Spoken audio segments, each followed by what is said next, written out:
السلام عليكم ورحمة الله وبركاته. بسم الله الرحمن الرحيم. الحمد لله الذي هدانا لدين الإسلام وما كنا لنهتدي لولا أن هدانا الله. الصلاة والسلام على سيدنا محمد صلى الله عليه وسلم الذي أرسله بالحق بشيرا ونذيرا وداعيا إلى الله بإذنه وسراجا منيرا وعلى آله وأصحابه أجمعين. أما بعد فقد قال الله تعالى في القرآن العظيم: وأعوذ بالله من الشيطان الرجيم. بسم الله الرحمن الرحيم. إن الله يأمر بالعدل والإحسان وإيتاء ذي القربى وينهى عن الفحشاء والمنكر والبغي يعظكم لعلكم تذكرون. قال نبينا صلى الله عليه وسلم: اتقي دعوة المظلوم، أو كما قال عليه الصلاة والسلام. அன்பு மிக்கவன், அருள் மிக்கவன் அல்லாஹ்வின் அருள் பெயரினால் ஆரம்பம் செய்கின்றேன். ஸலாத்தும் ஸலாமும் ஷஃபீஉல் முத்னிபீன் ஸல்லல்லாஹு அலைஹி வஸல்லம் அவர்கள் மீது, அவர்களுடைய குடும்பத்தார்கள், சஹாபா பெருமக்கள், நல்லவர்கள், நம் அனைவர்கள் மீதும் உரைத்தாவது. அன்புமிக்க அல்லாஹ்வின் நல்லடியார்களே, சங்கைக்குரிய சமுதாய பெருமக்களே, அருள் நபிகள் நாயகம் ஸல்லல்லாஹு அலைஹி வஸல்லம் அவர்கள் தனது 40ஆம் வயதிலே இறைவனின் தூதராக நியமிக்கப்பட்டு சுமார் 23 ஆண்டு காலம் அல்லாஹ்வின் ஏகத்துவ பிரச்சாரத்தை மேற்கொண்டார்கள். இஸ்லாம் என்று சொல்கிற அந்த தெய்வீக மார்க்கத்தை சுமார் 23 ஆண்டுகளில் அரபு உலகம் முழுவதும் ஆட்சி செய்கின்ற அளவிற்கு அந்த இஸ்லாமிய மார்க்கத்தை உருவாக்கினார்கள். பல ஆயிரம் ஆண்டுகள் கடந்த பிறகு கூட முஹம்மது ஸல்லல்லாஹு அலைஹி வஸல்லம் அவர்களால் உருவாக்கப்பட்ட இந்த இஸ்லாமிய மார்க்கம், ஏக தெய்வ கொள்கை மார்க்கம், உலகத்தின் பல்வேறு இடங்களிலே பரவி சுமார் உலக மக்கள் தொகையிலே 1/4 பகுதியை சூழ்ந்திருக்கிறது என்று சொன்னால், இந்த மார்க்கம் இவ்வளவு குறுகிய காலத்தில் எப்படி வேகமாக பரவியது? ஸல்லல்லாஹு அலைஹி வஸல்லம் அவர்கள் மக்கத்து பாலைவனத்திலே லா இலாஹ இல்லல்லாஹ் முஹம்மதுர் ரசூலுல்லாஹ் என்ற ஏகத்துவ கொள்கையை போதிக்கின்ற போது உலகம் முழுவதும் அந்த ஏகத்துவ கொள்கைக்கு எதிராக இருந்தது. ஒரு நபர் கூட அல்லாஹ் ஒருவன் என்று ஏற்றுக்கொள்ளக்கூடிய சூழ்நிலை இல்லாத உலக பரப்பிலே முதலாக முஹம்மது ஸல்லல்லாஹு அலைஹி வஸல்லம் லா இலாஹ இல்லல்லாஹ் என்ற ஒரு மகத்தான தெய்வீக கொள்கையை அவர்கள் மக்கா பாலைவனத்திலே தொழிற்கச் செய்கிறார்கள். அப்பொழுது உலகம் முழுவதும் அவர்களுக்கு மாற்றமாயிருந்தது. தனி ஒரு நபராக அவர்கள் மக்காவிலே இந்த கொள்கையை ஆரம்பித்தார்கள். ஆரம்பத்திலிருந்து அதற்கு முன்பு வரைக்கும் இந்த இஸ்லாமிய கொள்கை இல்லை. நபி அவர்கள் சொல்கின்ற போது ஒரே இறைவனை வணங்க வேண்டும், பல தெய்வ வழிபாடு இல்லை என்று சொல்கிற நேரத்தில் நபி அவர்கள் தான் முதல் மனிதர். ஆனால் 23 ஆண்டுகளிலே அந்த அரபகம் முழுவதும் அந்த கொள்கையினால் ஈர்க்கப்பட்டதற்கு என்ன காரணம்?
சமுதாய பெருமக்களே, ஹஜ்ரத் உமர் இப்னு அப்துல் அஜீஸ் உடைய ஆட்சி காலம், அவர்களுடைய ஆட்சி காலத்திலே சில ஆளுநர்கள், சில மாகாணங்களின் ஆளுநர்கள் எங்கள் நாட்டிலே கடுமையான வறட்சி இருக்கிறது, பஞ்சம் இருக்கிறது, இன்னும் சில மாகாணங்களிலே நோய்களால் பீடிக்கப்பட்டு மக்கள் செத்து மடிந்து கொண்டிருக்கிறார்கள், இன்னும் சில மாகாணங்களிலே பல்வேறு சோதனைகள் ஏற்பட்டிருக்கிறது, மக்களுக்கு மத்தியிலே குழப்பங்கள் ஏற்பட்டிருக்கிறது, பிளவுகள் ஏற்பட்டிருக்கிறது, குடும்பத்திலே பிரச்சனைகள் இருக்கிறது, ஆட்சிக்கு மக்கள் கட்டுப்படாமல் இருக்கிறார்கள், போராட்டங்கள் நடக்கிறது. இப்படி ஹஜ்ரத் உமர் இப்னு அப்துல் அஜீஸ் உடைய ஆட்சி காலத்தில் முழு இஸ்லாமிய பரப்பளவை ஆட்சி செய்து கொண்டிருந்த ஹஜ்ரத் உமர் இப்னு அப்துல் அஜீஸ் ரஹ்மத்துல்லாஹி அலைஹி அவர்களுடைய ஆட்சி காலத்தில் சில இடங்களிலிருந்து, சில மாகாணங்களிலிருந்து அந்த ஆளுநர்கள் அரசருக்கு, மன்னருக்கு, ஜனாதிபதிக்கு தகவல் தெரிவித்துவிட்டு எங்களுடைய நாட்டுக்கு இன்னென்ன உதவிகள் வேண்டும், பொருளாதார உதவி வேண்டும், ராணுவ பலம் வேண்டும், மருத்துவர்கள் வேண்டும், எங்களுக்கு இதை நீங்கள் அனுப்பி வையுங்கள் என்று ஒவ்வொருவரும் கேட்கின்றார்கள். இன்றைய கால ஆட்சியாளர்களாக இருந்தால் பஞ்சம் இருக்கிற இடத்துக்கு உணவு தானியங்களை கொண்டு போய் கொட்டுவார்கள், நோய்கள் ஏற்பட்டிருந்தால் மருத்துவர்களை அனுப்புவார்கள், மக்கள் போராட்டம் பண்ணினால் ராணுவத்தை அனுப்புவார்கள். நாம் பார்த்திருக்கிற உண்மை, ஹஜ்ரத் உமர் இப்னு அப்துல் அஜீஸ் ரஹ்மத்துல்லாஹி அலைஹி அவர்கள் என்ன செய்தார்கள் தெரியுமா? அந்த மாநிலம், அந்த ஆளுநர்களுக்கு, அந்த கவர்னர்களுக்கு கடிதம் எழுதி அனுப்புகிறார்கள். உங்கள் போது என்ன பிரச்சனையா? அதற்கு காரணம் நீங்களும் உங்கள் கீழ் இருக்கிற மக்களும் நீதமாக இல்லை. நீங்கள் தெருக்களிலே, நீங்கள் வீடுகளிலே, நீங்கள் ஆட்சி அதிகாரங்களிலே நீதமாக செயல்படுங்கள். உங்கள் பட்சம் நீங்கும், போராட்டம் அகலும், நோய் அகலும், மக்கள் சுவிட்சமாக வாழ்வார்கள். ஆகவே நீங்கள் மக்களுக்கு மத்தியிலே அருள் நபிகள் நாயகம் ஸல்லல்லாஹு அலைஹி வஸல்லம் எந்த 23 ஆண்டுகளே இந்த மார்க்கத்தை நடைமுறைப்படுத்தினார்களோ அதனுடைய சாராம்சம் தான் நீதம் என்பது. நீதத்தை நீங்கள் கடைபிடிக்க செய்யுங்கள், இவைகள் அனைத்தும் நீங்கும் என்றார்கள். படையை அனுப்பவில்லை, செல்வத்தை அனுப்பவில்லை, பொருளாதாரத்தை அனுப்பவில்லை, மருத்துவர்களை அனுப்பவில்லை. உங்களிடத்தில் இருக்கிற குறை என்ன தெரியுமா? உங்கள் ஆட்சி கீழ் வாழக்கூடிய மக்களிடத்தில் நீதமில்லை.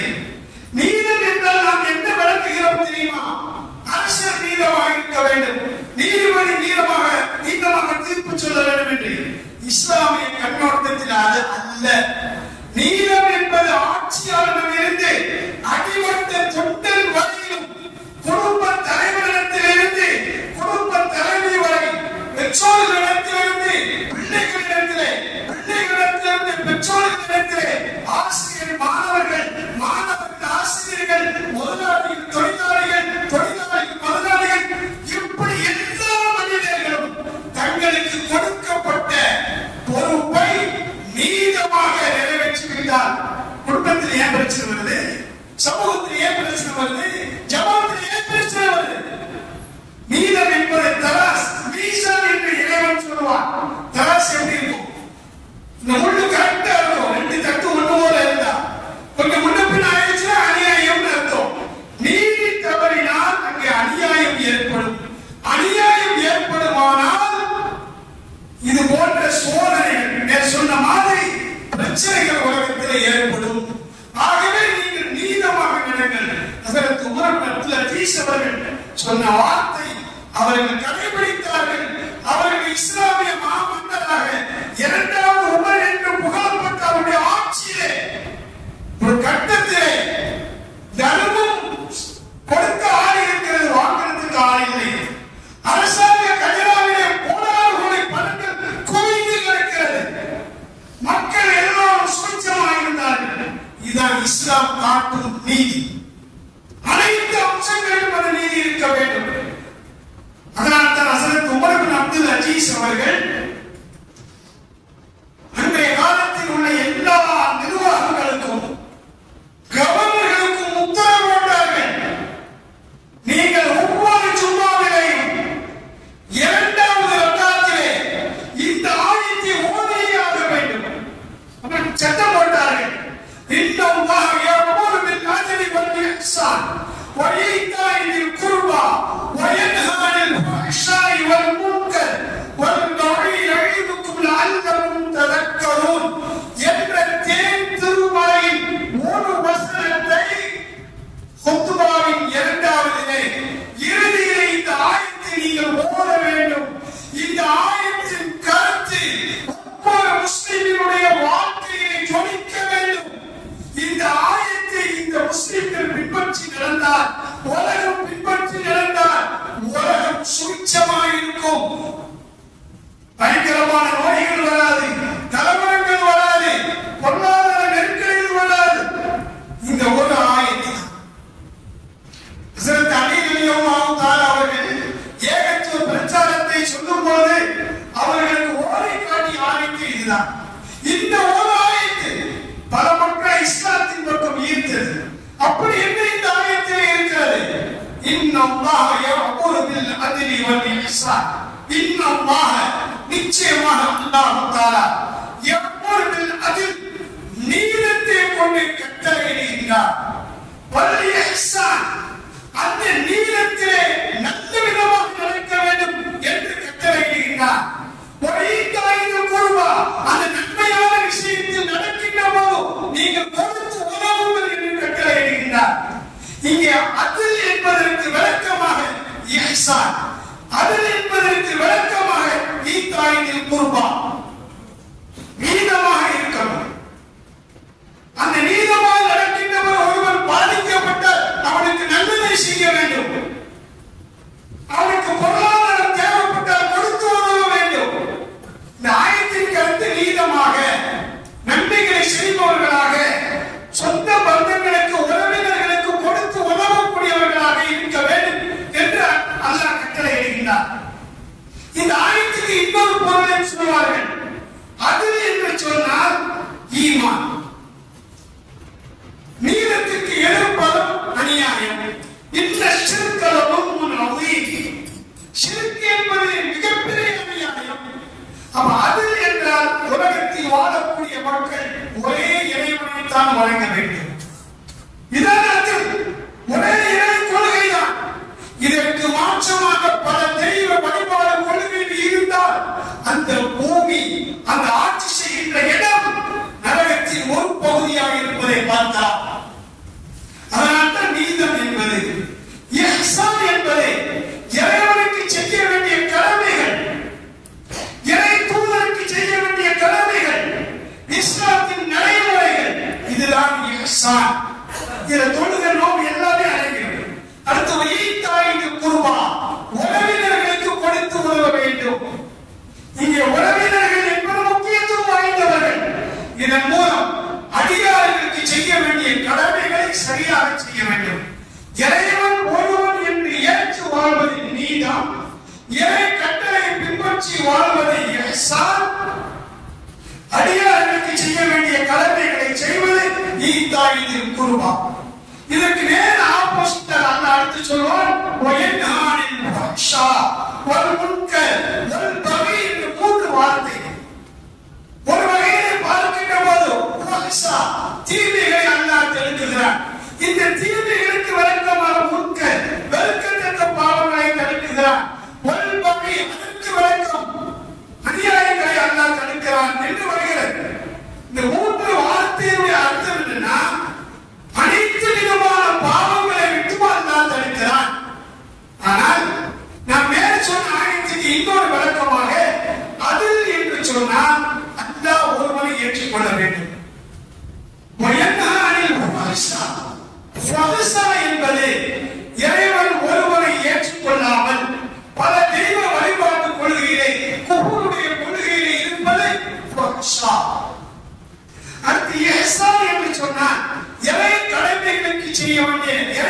செய்ய வேண்டிய கடமைகளை செய்வது. முன்கர் என்று சொன்னார் இறைவன் தடுத்த பாவங்களை விட்டு விலகிக் கொள்வது. எல்லா பாவம் அடங்கிடும். அடுத்த ஈத்தாயின் குர்பா, உறவினர்களுக்கு கொடுக்க வேண்டும், அடியார்களுக்கு செய்ய வேண்டிய கடமைகளை செய்ய வேண்டும். கொல்பகை, அடியார்களுக்கு அநியாயம் செய்யக்கூடாது, அடியார்களுக்கு எந்த வரம்பு மீறுதலையும் செய்யக்கூடாது. ஆக 6666 வசனங்களின் சாராக அடிப்படையாக இந்த ஒரு ஆயத்தை திகழ்கின்றது. அன்புமிக்க சமுதாய பெருமக்களே, இதை விளக்கக்கூடிய சந்தர்ப்பம் சூழ்நிலை இல்லை. இருந்தால் ஒரு நிகழ்வை மற்றும் உங்களுக்கு ஞாபகப்படுத்த விரும்புகிறேன். அதற்கு முன்பாக நாளை மறுமை நாளிலே ஹஜ்ரத் நூஹ் அலைஹிஸ்ஸலாம் அவர்கள் அழைக்கப்படுவார்கள். இது நூஹ் யௌமல் கியாமத்தி, கியாமத்துடைய நாளிலே நூஹ் அலைஹிஸ்ஸலாம் அழைக்கப்படுவார்கள். அல்லாஹ் அழைப்பான். அப்பொழுது யகூலு நூஹ் அலைஹிஸ்ஸலாம் சொல்வார்கள், லப்பைக் வ ஸஅதைக், இறைவா உன் அழைப்பிற்கு கட்டுப்பட்டு விட்டேன். அல்லாஹ் கேட்பான், அல்லாஹ் ஒருவன் என்ற இஸ்லாத்தை நீ மக்களுக்கு எட்டி வைத்தாயா? யகூலு நூஹ் அலைஹிஸ்ஸலாம் சொல்வார்கள், நான் எட்டி வைத்தேன். இப்பொழுது யகூலு லி உம்மத்தி, அவருடைய உம்மத்துகளிடத்தில் அல்லாஹ் கேட்பான், ஹல் பல்லகக்கும், இஸ்லாமின் அந்த ஷரியத்தை நூஹ் அலைஹிஸ்ஸலாம் உங்களுக்கு எட்டி வைத்தார்களா? யகூலுன, நூஹ் அலைஹிஸ்ஸலாமுடைய சமுதாய மக்கள் சொல்வார்கள், மா அத்தானா மின் நதீர், மா அத்தானா மின் நதீர், எங்களிடத்தில் எந்த எச்சரிக்கையாளர் தூதர் வரவே இல்லை, அல்லாஹ் ஒருவரை வணங்க வேண்டும் என்று சொல்லவே இல்லை. இது அவங்க மட்டுமல்ல, ஒவ்வொரு நபிமார்களை பற்றி அல்லாஹ் கேட்கின்றனோ அந்த நபிமார்கள் நான் எட்டு வைத்தேன் என்று சொல்கின்றனோ அந்த மக்கள் எல்லாம் மறுப்பார்கள். இந்த நேரத்தில் தான் அந்த நூஹ் அலைஹிஸ்ஸலாம் இடத்தை அல்லாஹ் கேட்பான். இதன் நபிமார்களிடத்தில் இல்ல, அல்லாஹ் கேட்பான், உனக்கு யார் சாட்சி சொல்லுவான்? நீங்க உலகத்துல அல்லாஹ் அனுப்பி வச்சிருக்கான், நீங்க உலகத்துல அல்லாஹ் ஒருவன் சொன்னீங்க, இஸ்லாத்தை போதிச்சீங்க, உங்க உம்மத்து மறுக்கிற, உங்களுக்கு சாட்சி சொல்லுவது யார்? சுப்ஹானல்லாஹ். ஹஜ்ரத் நூஹ் அலைஹிஸ்ஸலாம் சொல்வார்கள், மற்ற நபிமார்கள் சொல்வார்கள், முஹம்மது ஸல்லல்லாஹு அலைஹி வஸல்லம் வ உம்மத்துஹு, நபியும் நபியை பின்பற்றிய உம்மத்து எங்களுக்கு சாட்சி சொல்வார். நமது காலத்தில் இல்ல, நாம் சாட்சி சொல்லுவோம். உடனே நபிகள் நாயகம் ஸல்லல்லாஹு அலைஹி வஸல்லம் உம்மத்துக்கு அழைக்கப்படுவார்கள். பயஷ்ஹதுன, அவர்கள் சாட்சி சொல்வார்கள், அன்னஹு கத் வல்லஅ, நூஹ் அலைஹிஸ்ஸலாம் எட்டி வைத்தார்கள், எல்லா நபிமார்களும் சொன்னார்கள், இவர்கள் தான் பொய் சொல்கிறார்கள் என்று உம்மத், இந்த உம்மத் மறுமையிலே அந்த நபிமார்களுக்கு சாட்சி சொல்லும். அப்படி சாட்சி சொல்லும் போது வயகூனு ரசூலு அலைக்கும் ஷஹீதா, மக்கத்தில் மதீனத்து ரோஜா தெய்வீக பேரொளி அருள் நபிகள் நாயகம் ஸல்லல்லாஹு அலைஹி வஸல்லம் அவர்கள் அந்த இடத்திலே என் உம்மத் சொல்வது உண்மைதான் என்று சாட்சி சொல்வார்கள். இதுதான் அல்லாஹ் திருமறையை சொல்லி காட்டுகிறானே, உக்கதாலிக ஜஅல்னாக உம்மத்தன் வஸத்தன், உங்களை முஹம்மது நபியின் உம்மத்தை நடுநிலை சமுதாயமாக, நீதமான சமுதாயமாக, நீதமான சமுதாயம் நாம் ஆக்கியிருக்கிறோம். ஏன் தெரியுமா? நீ தக்கூனு ஷுஹதா அலன் நாஸ், மக்கள் மீது நீங்கள் சாட்சியாளர்களாக இருப்பீர்கள். வயகூனு ரசூலு அலைக்கும் ஷஹீதா, உங்களுக்கு நபி அவர்கள் சாட்சியாளராக இருப்பார். அப்படியானால் நீதம் என்பதை சிந்தித்து பாருங்கள். ஸல்லல்லாஹு அலைஹி வஸல்லம் அவர்கள் மஸ்ஜிதுன் நபவியிலே அமர்ந்திருக்கிறார்கள். நபிகள் நாயகம் ஸல்லல்லாஹு அலைஹி வஸல்லம் அவர்களுடைய ஒரு அன்பு தோழர் நபி இடத்திலே வருகை தருகிறார். வந்தவர் சொல்கிறார், யா ரசூலல்லாஹ், இன்னலி மம்லூகீன, எனக்கு நிறைய அடிமைகள் இருக்கிறார். இந்த காலத்து அடிமைகள் வேற கொடுத்து வாங்குவாங்க, நிறைய அடிமைகள் இருக்கிறார்கள். ஆனா கத்தி மூனி, சில சமயம் அவங்க என்னிடத்துல பொய் சொல்றாங்க, எனக்கு மோசடி செய்யறாங்க, எனக்கு மாறி செய்யறாங்க. என்னுடைய அடிமைகள், எனக்கு விசுவாசமாக இருக்கக்கூடியவர்கள் இன்னென்ன தவறுகளை செய்கிறார்கள். என்னுடைய அடிமைகள் அவர்கள் தவறு செய்கின்ற போது அவர்களை நான் அடிக்கின்றேன், அவர்களை நான் திட்டுகிறேன். உலகத்துல என்னுடைய அடிமைகள் எனக்கு மாறி செய்யறாங்க, என் சொல்ல கேட்கல, நான் கண்டிக்கிறேன் தண்டிக்கிறேன். இவர்கள் விஷயத்தை அல்லாஹ்வின் சன்னிதானத்தில் நான் எப்படி என்று கேட்கின்ற போது وقال له رسول الله صلى الله عليه وسلم يحسب ما خانك وعصوك وكذبك وركابك إياه. நாளை மறுமை நாளிலே அவர்கள் உனக்கு மோசடி செய்தது, உனக்கு மாறி செய்தது, உன்னை பொய்ப்படுத்தியது, நீ அவர்கள் மீது தண்டனை கொடுத்தது அத்தனையும் விசாரிக்கப்படும். அவர்கள் செய்த தவறுக்கு நீ அவர்களுக்கு தண்டனை கொடுக்கின்ற போதும் அவர்கள் செய்த தவறை விட தண்டனை குறைவாக இருந்தால், அவங்க செஞ்ச தவறு கூடுதல் தண்டனை கம்மியாக இருந்தால் காண போதனங்களுக்கானே அது உன்னுடைய சிறப்பு அம்சம். அவங்க செய்த பாவம் உன் தண்டனை கம்மி தான், நீங்க கொடுத்த தண்டனை கம்மி, அதை செய்த தவறு பெரியது என்று இருந்தால் தண்டனை கம்மி என்ற அடிப்படையில் நீ பாதுகாக்கப்படுகிறாய். நீ அவர்களுக்கு தண்டனை கொடுக்கின்ற போதும் நீ கொடுக்கிற தண்டனை அவர்கள் செய்த அந்த பாவங்களுக்கு நடுநிலையாக இருந்தால் சமமாக இருக்குமானால் அது சமம் தான், உனக்கு எதிராக எந்த குற்றம் வராது. ஆனால் நீ அவர்களுக்கு தண்டனை கொடுப்பது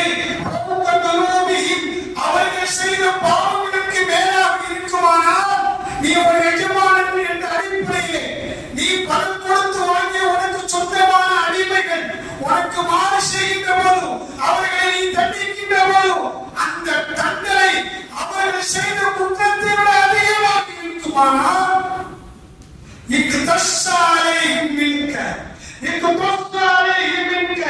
அல்லாஹ் உன்னிடமிருந்து பழி வாங்குவான், உன்னிடமிருந்து பழி வாங்குவான். அது போதல்லதே எபுக்காக என்று ரசூலுல்லாஹ் சொல்வான். எவ்வளவு ஆளுங்க அவனை தண்டிச்சியோ அவன் குற்றத்தை விட அதற்கு அல்லாஹ் உன்னை பழி வாங்குவான் என்ற வார்த்தையை நபிகள் நாயகம் ஸல்லல்லாஹு அலைஹி வஸல்லம் அந்த மஜ்லிஸிலே சொல்கின்ற போது அங்கே கேட்ட அந்த நபி தோழர் தேம்பி அழ ஆரம்பிக்கின்றார். அவர்கள் அழுத அந்த குரலின் ஓசை அங்கே இருக்கிற சஹாபா பெருமக்களின் காதுகளிலே விழுகிறது. தேம்பி அழுகிறார்.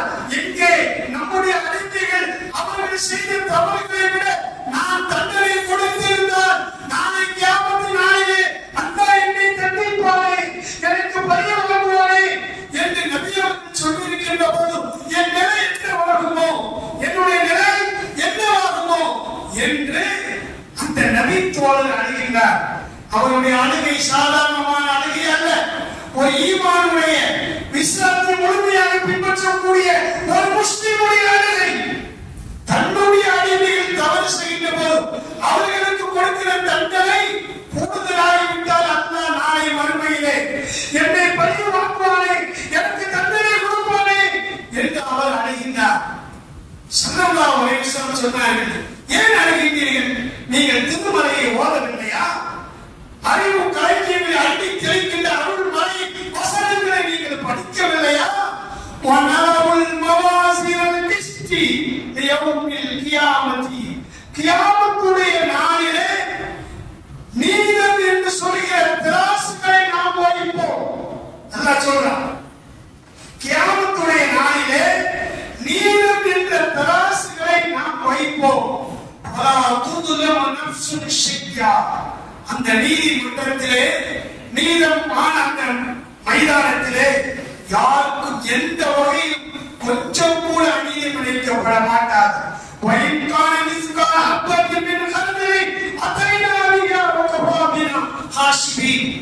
யார் ஒரு அணு அளவு தவறு செய்திருந்தால், அநியாயம் செய்திருந்தால் அதை நாம் கொண்டு வந்து கேள்விகளுக்கு கேட்போம் என்ற திருமறை வசனங்களை நீ ஓதவில்லையா என்று கேட்டவுடன் அந்த மனிதர் அழுதவாறு சொன்னார், இதற்கு என்னதான் தீர்வு?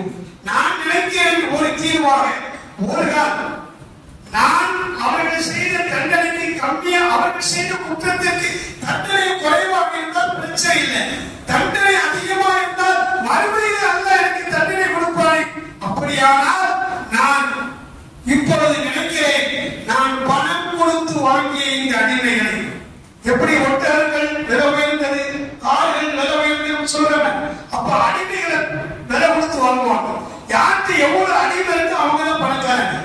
அவர் சொல்கிறார், என் இடத்தில் இருக்கிற இந்த அத்தனை அடிமைகளையும் அடிமை தளத்திலிருந்து விடுதலை பெற செய்கிறேன், அவர்களை நான் சுதந்திர மனிதனாக மாற்றி விடுகிறேன் என்று அனைவரையும் அந்த அடிமையிலிருந்து விடுவித்து விடுகிறார்.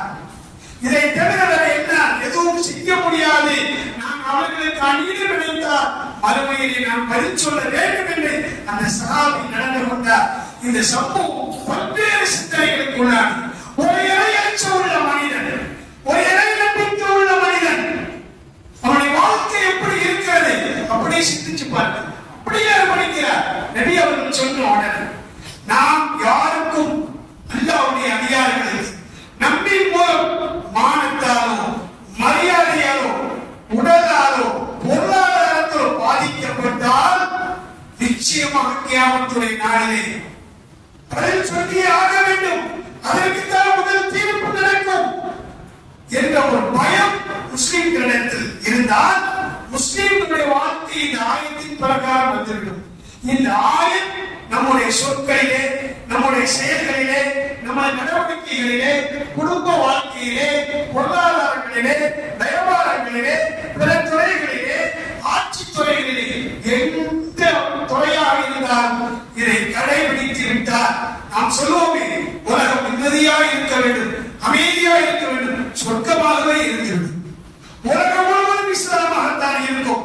அப்படி ஒரு நாள் வரும், கியாமத் நாள் கட்ட ஒரு நாள் வரும், அப்பொழுது உலகம் அப்படி இருக்கும். ஆகவே சமுதாய பெருமக்களை இந்த வசனங்களை சிந்தித்து பார்த்து நம்முடைய வாழ்க்கையின் அத்தனை அம்சங்களையும் இதை கடைபிடிக்க வேண்டும். அல்லாஹ் நம் அனைவர்களுக்கும் அருள் செய்வானாக.